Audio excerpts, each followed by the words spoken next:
Hello and welcome to Curious Faith, podcast where we look at questions and conversations for those thinking about following Jesus again.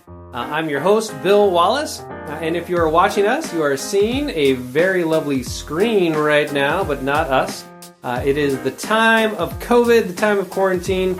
We continue to try and provide these podcasts as a way of just being able to engage all of our listeners in creative ways as we can. And we have a very creative way in order to be able to have this conversation here today with my special guest, Singular. Go ahead and introduce yourself. Carter Wallace, his other son. My other son, that's right. One of the joys of having a big family is you got a big bubble in order to pull people into your podcast. So many people to hang out with when you have 6 people, sometimes 7. Sometimes even 7. That's right. Poor Elsie, she might get dragged in next, huh? Yeah, exactly what you should do, actually. Excellent. Carter, just a way of introducing yourself to our listeners. Why don't you share, what is your current favorite sport to watch? Current favorite sport to watch? That's tough. I guess it's probably still football. Football is probably, especially right now with the playoffs going on, even though the Seahawks lost, and it's a bummer, I just like football. You just like football. Any difference to you in terms of watch on television versus watch live and in person? Well, I haven't been to a live in-person football game other than high school games. Right. You haven't been to a college game? Nope. You're kidding. Yes, you've never. That's on you. Don't listen That's to me. on me. Oh, man. All right, listeners. You'll next time Carter's on, you'll have to chime in and see whether or not I've taken him to a game yet. Yeah. No, I have not been to a college or professional football game. Wow. So, wow. I guess And basketball the same? Well, you've watched a lot of college we've been ball. to college basketball. Yeah. But not, there's no NBA team here. We've been to the Storm. We've been to the Storm, and they're amazing. So I guess I've technically been to professional basketball, but not the NBA. Not the NBA. All right. Well, it's a good intro into what we're going to talk about today. Thank you for being here, and thank you for being our guest. It's a question that I actually been really struggling with because I say this all the time. If you have been around me, if you've been at any of my churches, you have heard me say for sure that we, Jesus followers, are called to have Jesus as the most important thing in our life. And I thought it'd be a worthwhile question to ask, is it possible to make Jesus the most important thing in our life? That's our question for today. And again, it's one of those pastor phrases. That's one of those good Christian phrases that, people like me throw out there all the time. And I thought it'd be good to actually talk about, when I say that, what do people hear? Mean it? Is it possible? Do I mean it? What do people hear? There's all kinds of things going on with that. You're not just here because you're my kid and therefore have been forced into things like this for the last 20 years of your life or so, but because you have a unique experience in terms of, quote unquote, the most important thing in your life. Tell everyone who may not know you just a little bit about your background and what drives you, if you will. What we're getting at here is I swim. I'm a collegiate athlete. I swim D1. I'm currently attending online from home, Cal State Bakersfield. So, this is my 10th season of swimming now. This will be a decade of swimming when I wrap up this season this summer. Wow. So we've been doing it that long, and from about season 2, it's been one of the most important things in my life. It has been one of the most important things in your life. For any of you that are parents that have had a kid at some level trying to achieve a high goal like that, it has also been one of the most important things in your life as a parent. I was thinking about that the other day while I was driving to West. The pool I swim at is in Mill Creek, so it's about 30 minutes away. Mm-hmm. And I was thinking, I joined West when I was 15. I couldn't drive. Right. I was like, you guys really drove me half an hour. I was like, what did you do for the 3-hour practice? They'd drive me, and I'd swim for 3 hours, and they'd drive me another half hour home. That's 4 hours out of my day, but then it's also 4 hours of your day for all of 6 months before I could drive myself. Yes. Yeah. In fact, when you were looking at joining West, you were looking at joining Bellevue as well. Yeah, which would have been Which much worse. Which would have been even worse. Imagine that drive. You didn't know, yeah, your mom and I, we had a real good conversation. We're like, are we ready to commit to this? And we said, absolutely, we were going to do it for as long as it took. So, we ended up making the best choice both ways. The drive was half an hour and the all around. But I was thinking that. I was like, man, that was really. It was not like a short amount of time because I kind of remembered it as like very short amount of time before I could drive myself. But it was like a solid 6 months. Yeah, it was 6 months, almost to a year before you had your own car and could do it consistently. So, yeah. So, yes, you got to the point in your swim life where you needed to make a change. You were trying to achieve this goal of swimming Division I. Yep. I've heard the statistics. I can't remember if you remember all of them. How many kids play some type of sport through high school, and how many of those kids end up playing that sport as a collegiate athlete? I forget, but it's, less than 10%, right? Yes. Yeah, it's. I think actually playing Division I, it's down to 1% that actually end up. Really? Yeah. Of all the kids that play high school sports, it's less than 1% that end up playing. It's funny for me to hear Division I. And that's it. It's that low. Right? So, so for those people, again, all of us probably have some touch point with sport before. But the reality of doing any sport at that level, kind of what did that mean for you? What did high school mean for you? What does college mean for you? I make my schedule, I make my school schedule, my sleep schedule, like everything is based around when practice is and when I'm swimming. Like, me and my friends who are also D1 athletes also joke that we aren't student athletes, we're athlete students. Right? They always say, oh, you're student athletes. You're a student athlete. We all know better than that. Yeah. We know that we're not student athletes. We are athlete students, and we do well in school to help the team GPA so that we can all be eligible to swim. Then eventually when you're done swimming, that degree is surely nice, and but like I laughed this year, it's a new school for me. I talked with my actual academic advisor one time, and I talked with my athletic advisor every single week. Me and my athletic advisor every single week, we would talk about my grades, and he'd check up on me. Yep. And I talked to my academic advisor one time just so they would sign me up for classes. The swimming is everything, and I put more time in swimming than school or anything else, really. It's at least 20 hours a week of training. That doesn't include anything extra you do or any time you spend, working out on your own or stretching or taking care of yourself. And it's all at least 20 hours a week. Yeah. And it's been that way since I was 13, probably. Pretty much, yeah. Yeah, first couple of years, it was a little less of an emphasis, I suppose. But then, from 13 on. Yeah, it was about 20 hours a week. Yeah. So you got to a point, and again, we're all excited about this, and we're not just going to talk about sports from this standpoint, but in order to get to where you wanted to go, and D1 really was it. There's some potential goals after that. That's anybody, of course, who knows swimming. Olympic trials, right? Olympic trials. You got to go to that if you're a good swimmer. That's the goal. I say good. I should say great swimmer. Right. If you're a great swimmer, you got to go to trials. Because 1,000 people go to this. Not really. To me, I say good because that's what But if you're a great swimmer, you want to be able to go to trials. So that's ideally what I do in my post-college time. Yeah, that would be the goal was always to go D1. That was the goal since I was 13, probably. Sure, excellent. And you grew up within a Christian household. You went to church just about every Sunday. You probably heard a sermon once or twice that said, hey, Jesus needs to be the most important thing. Just once or twice, And when you hear the same man preach over and over again, you get the same message eventually. You know where it's coming to, right? Yeah. I hear that one, I'm like, oh, this is the one where he tells me Jesus is the most important thing in my life. But next Sunday, we're going to go to a swim meet instead. Right. So... Hey.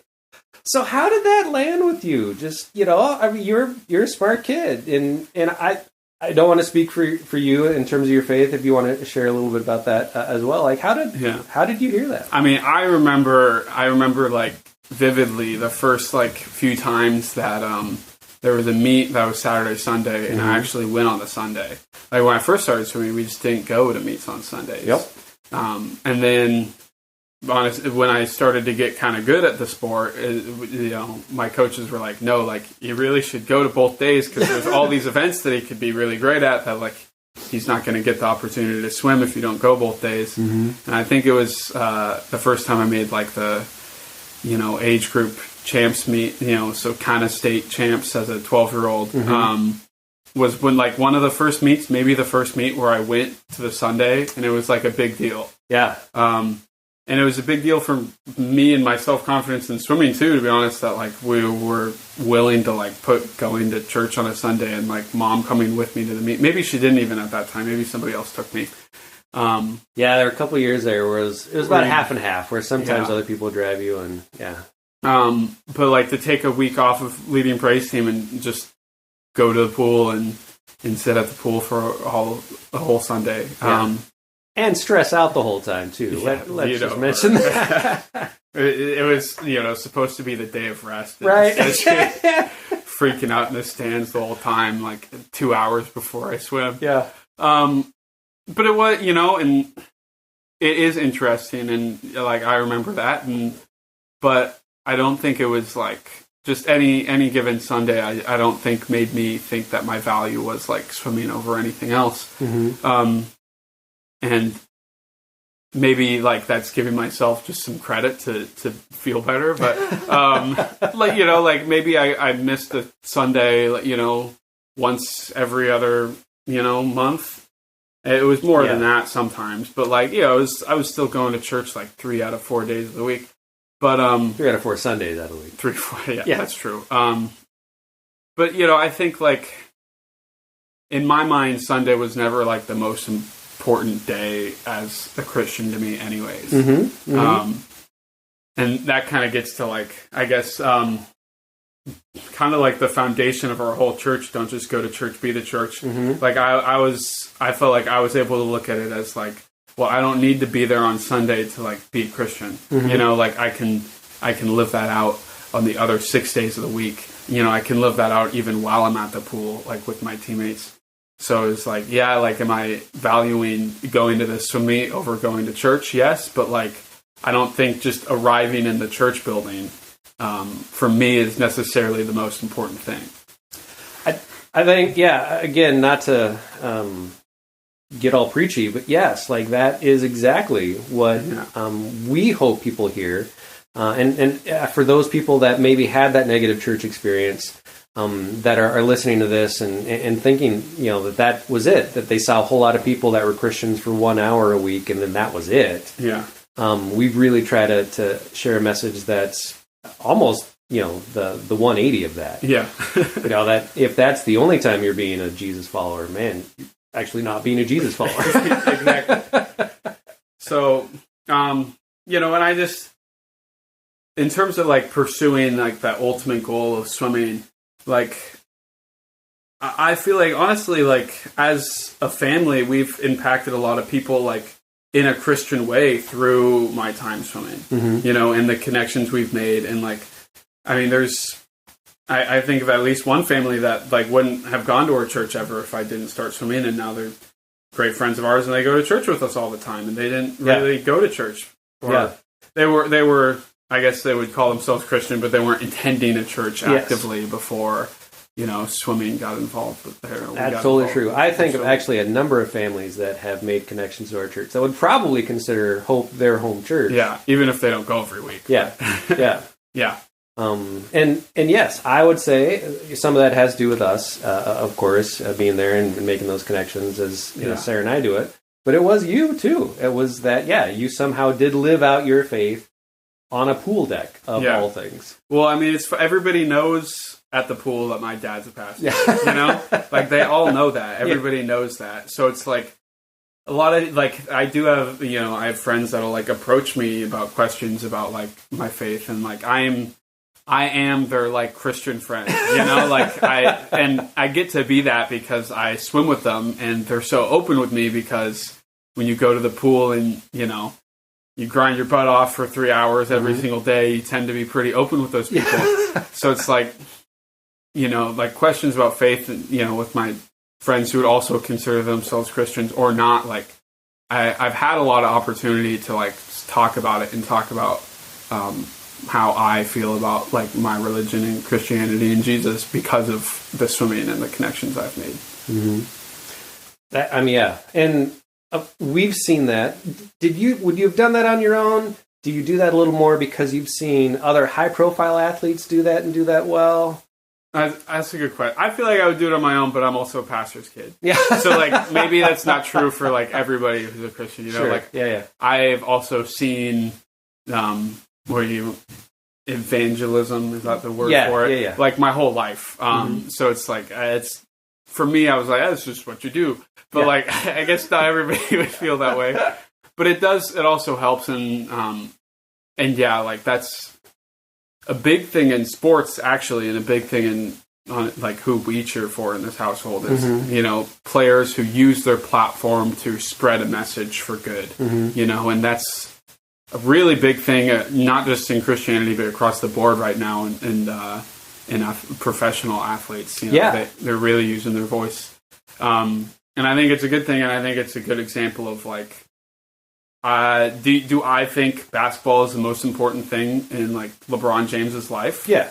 Like honestly, from the outside looking in, like no. Right. Like I feel like he does value other things higher, which is crazy to say about one of the, if not maybe the best basketball player of all time. Right. Yeah. You know, but just based on the way he carries himself and acts and talks to the media and prioritizes things in his life, like is basketball very important to him? Yes, but like. I would argue his family is definitely more important than him, and I would also argue he's a man of faith, and you see that, and the things he believes in, he always lets you know about it, you know, over basketball for sure. The one that always comes to mind for me, and actually I don't know, I guess in my head I think he is a strong Christian, but I don't know for sure, is Doug Baldwin. And Doug Baldwin was, for those of you that may not know, was a wide receiver for the Seattle Seahawks. And it was always so clear to everyone on the team, reporters, people watching him, that football was going to not be his most important thing. You know, that in fact, actually, when he retired, he would probably have a bigger impact on his community even then. And that just exuded from him and everything that he did. It was so clear. That he had a passion for issues of racial reconciliation and social justice. And I guess I always assumed that came out of a Christian faith. But I admit, like, I don't know. I guess I don't know either. Yeah. As opposed to, like, Russ or someone else. Russ tweets out, all for your glory, God, before every single football game. Right? He makes sure you know a little bit. Yeah. But, which is also fine. Right. No, yeah. But, Baldwin, I can't think of it either. I can't think of... But, I mean, he's done great things in the community, for sure. And continues to, even after football, which is, you know, he's retired. And the city of Seattle still, like, has many things to thank him for. So absolutely does, yeah. So again, to shift this even just a little bit from an athletic standpoint then, when I say this, I always think of every mom that's sitting out there. You know, I say, Jesus got to be the most important thing in your life. And there's got to be, you know, at least 50 moms that go, yeah. And over my kids, right? Right? Yeah, over my kids. There's got to be business people that think to themselves, if I put Jesus as the most important thing in my life, I get fired by, you know, Monday at noon. Right? How do you hear that message and not just dismiss it, but try and do what I think, you know, again, as your dad, watching on the outside looking in, I've seen you model. Like, you're able to pursue greatness and do something at an incredibly high level, while also, I think, keeping Jesus pretty central to who you are. I think one of the first things that I feel like is important for this conversation, I don't feel like God put us on this earth to do nothing, you know? Yeah. Like, I think... like, I wouldn't be living this life I was living and, like, pursuing things at a high level. And, like, I don't think that's something that, like, God and Jesus would frown upon. Yeah. You know, like, while I'm on this earth, like, and if I want to accomplish something, like, I feel like that is part of being an earthly being, is, like, wanting to accomplish things. And, like, that's part of fulfillment, you know? Like, I would respect a lot somebody if they just did nothing except for share the gospel, but I'm not sure that's actually even like I'm not sure that's possible. Like living on this earth. You know, I feel like there's more to it than that. I've lost my train of thought of what your first question was. Oh, I got it. But like when you're pursuing something like that, like, and because everybody pursues something at the end of the day, you know, and that's the point. Because like we all do. Yeah. But it's the way you like portray yourself and the way you live out like love. I think, you know, when I think of Jesus, I think the most important thing is love. You know, that's always the most important thing in any story or any message that I read about him. Like, love is the most important thing. And I think no matter what you're doing, no matter how high level you're living it to, like, you can show love and you can, you know, like, love your neighbors and love God. And so it's like you can do whatever you want and you can kind of show that to people, you know? I do. In fact, both those things that you said there just really bring to mind for me. I think one of the things that maybe the church projects, or maybe just people think on their own, I'm not sure which one is kind of more to blame, is that, that evangelism, telling people about Jesus, talking about God, should be left to the professionals. You know, it should be left to me, it should be left to Mother Teresa, St. Francis of Assisi, you know, Paul, these incredible, you know, evangelists that do all this, you know, fantastic, amazing stuff, and they're the ones who are supposed to change the world. But what you just said then in the second part, I mean, that's how the world gets changed. There has been one Paul. There has been one Mother Teresa. There has been one Francis of Assisi. There have been billions of people that have had the ability to impact those around them in a positive way. And you know, how do we make sure that gets out? Is it people like me that somehow project, well, you know, I went to school for this for a really long time, so I'm the most equipped in order to do it? Like, you know, how do we change that thinking? You know, I think it's good that people know I'm a Christian, first of all. Like, I mean, we talked highly of Doug Baldwin, but the fact that we don't necessarily know is almost not a good thing. You know, like Russell Wilson tweeting out before every game, like, all for your glory, God, like, everybody's going to see that. Yep. Everybody's going to see that. And so then when he's in the post-game press conference and like really positive, even after a loss, people say like, oh, that's a value of somebody that believes in God, you know? Like all my friends know that I'm a Christian, you know? So then when they see me act and they see me hopefully love others, and not that I'm perfect, but like, you know, I think I do that enough times and I act in a way that, you know, is positive. They know that is a value of mine, and I hope they know that part of that and a lot of my values come because of my faith. You know, so yeah, like I mean, there's billions of people, and you can just affect the circle around you, and if they know that that's coming from a place of following Jesus, then they know that that's something that they should want to. You know. What would your then recommendation, give advice to the young 12 and 13-year-old athletes that are out there, or the parents that have those athletes that are out there?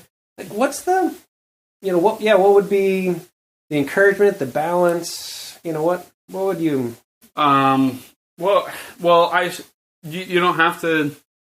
You know, I don't think you have to choose between your sport or whatever and church. First of all, you know, that's not you can do both. That's kind of my thinking, and the point I think is you can do both.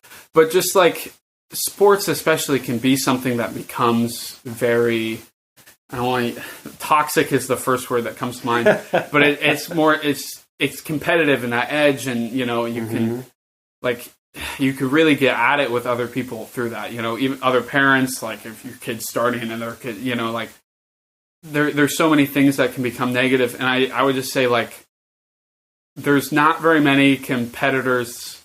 I can't think of many at all that, like, to this day, I think of it like in a negative way, you know, or that I think I have a negative relationship with. Maybe at like one point in time, but I like to think that I've to some extent mended most of those, or at least in my mind. like everybody I've ever competed with, and all I want to do when I step up on the blocks is beat everybody around me. Right. But I feel like I still, at the end of the day, like respect them and they respect me. And most people know that I'm a Christian, and I hope that they see that. You know, there are lots of athletes who maybe aren't Christian, and it's a lot more competitive, and it's like, oh, I hate that person. I just want to beat this team. I just want, you know, and Yeah. like I would just say you should want to win, but that doesn't mean you have to hate anybody. Mhm. You know, like, yeah, I want to win every race, but I like at the end of the day, everybody that stepped up on the blocks around me is my quote neighbor. Mhm. You know, so I should show them love because that's what I should do. Yeah. In the races that have a little bit more time before you guys get out of the pool, one of my favorite things is, you know, whoever touches the wall first, they usually wait, and then the people on either side and either lane of them that ends up touching, you congratulate them and tell them good job and well done. I've waited a long time on some walls during some high school meets. Right. I'll finish a race. I'll wait like a minute. But no, I mean, you wait and you shake their hand and you say, nice job, because that's what it's about. You know, like, it is like a lot of it for me is about winning. I want to win. But like, you know, it's also about sportsmanship and you know, showing love to everybody around you and just the enjoyment of the sport. And I think I'm able to enjoy the sport so much because it isn't the end all be all of my life. You know? Yeah. Like I'm able to step up and swim, and like I've been very upset after some bad swims, but a week later, generally, you know, I'm in church, and that is more important, you know? It's actually, I think that's a great maybe kind of final closing subject to go on. Where our identity is really is going to determine a lot of our just mental health, our well-being, our relationships with others.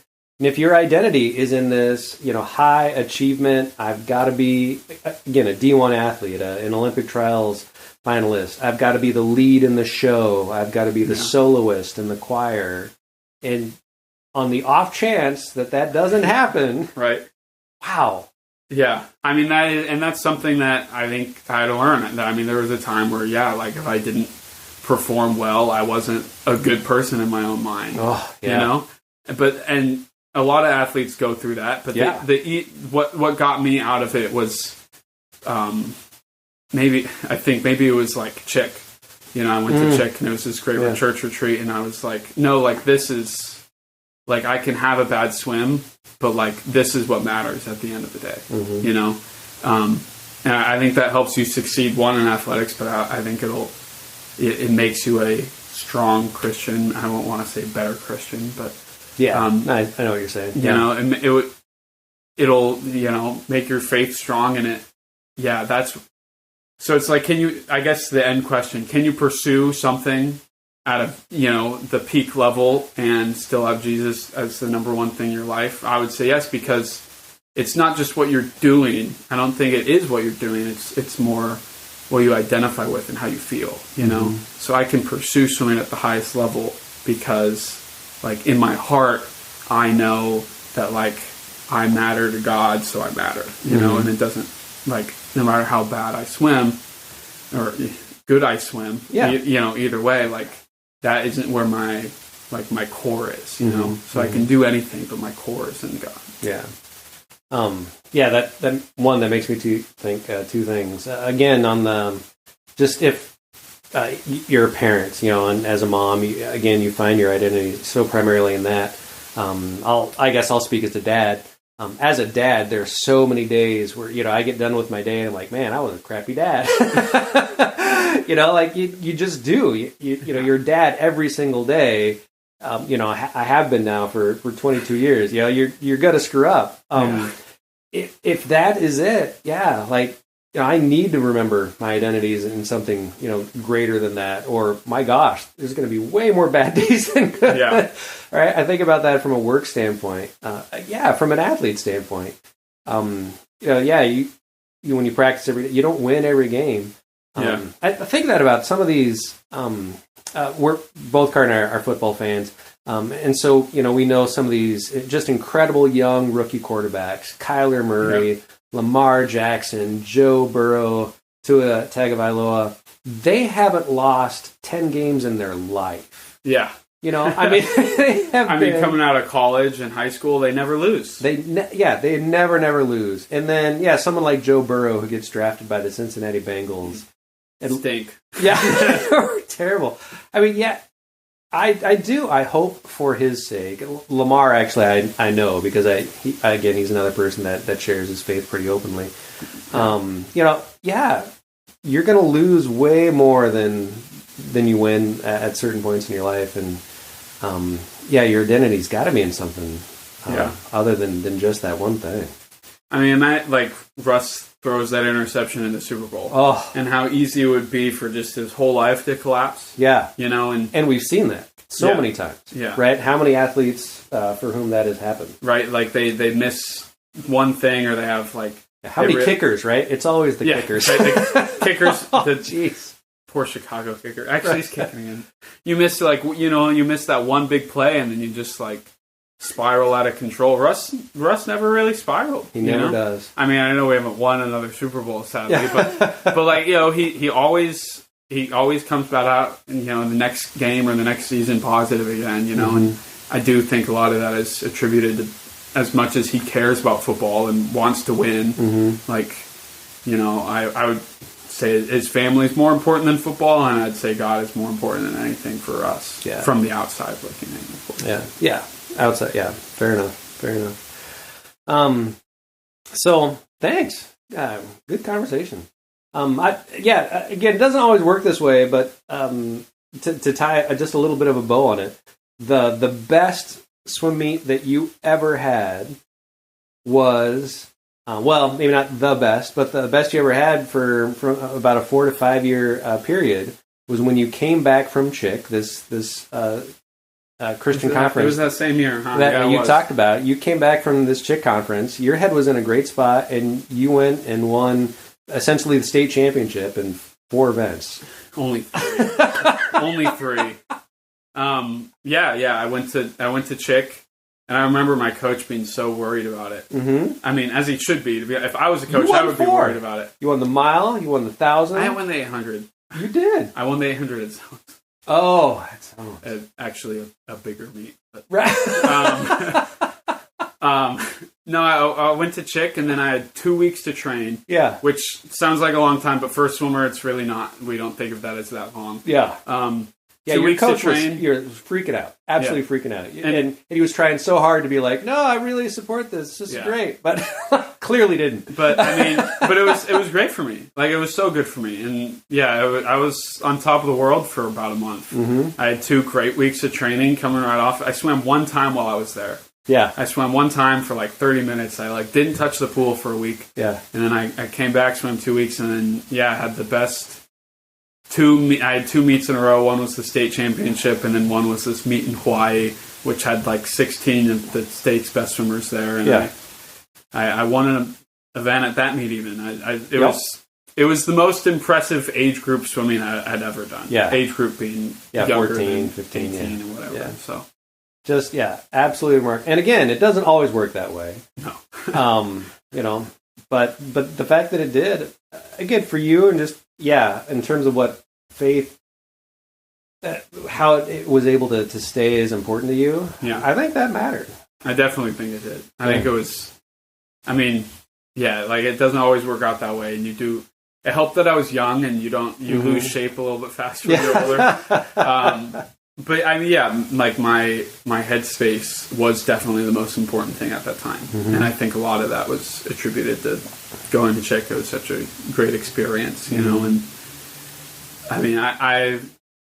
it was probably the best faith experience, or at least because it was a whole week of it. Yeah. I've never experienced faith in such a strong way in such a large group of people for such a long amount of time, like that week. It definitely. It really helped my swimming. Yeah, exactly. Yeah. There you go. Moral of the story, kids. Take a week off. 2 weeks before your big championship. Only if it's for the best youth conference. Exactly. The best. Then you really should do it. Then you really should do it. That's awesome. Thank you. Thanks for being part. Was there anything that you thought maybe we'd talk about that we didn't get to here yet? No, not particularly. No. It's all good. Any other football players you want to talk about, or basketball players? Or? No, we hit the big ones, or at least the big ones that I, care about. Very good. Excellent. Perfect. Well, thank you. Thanks, Carter. Really appreciate this. Thanks to all of you listeners. At some point, we'll get some video element back to this as well, but just thanks for sticking with us as we continue to find ways to, live with COVID and live in quarantine, and who knows which family member will be back for us next week. We actually have some ideas on being able to get back to some other podcasts too, but we'll just see what happens. Thank you all so much. If you've got any questions or any thoughts on this, please throw those in the chat. Send us an email. As always, thanks so much for listening and watching, and we'll see you back here next time. All right, bye.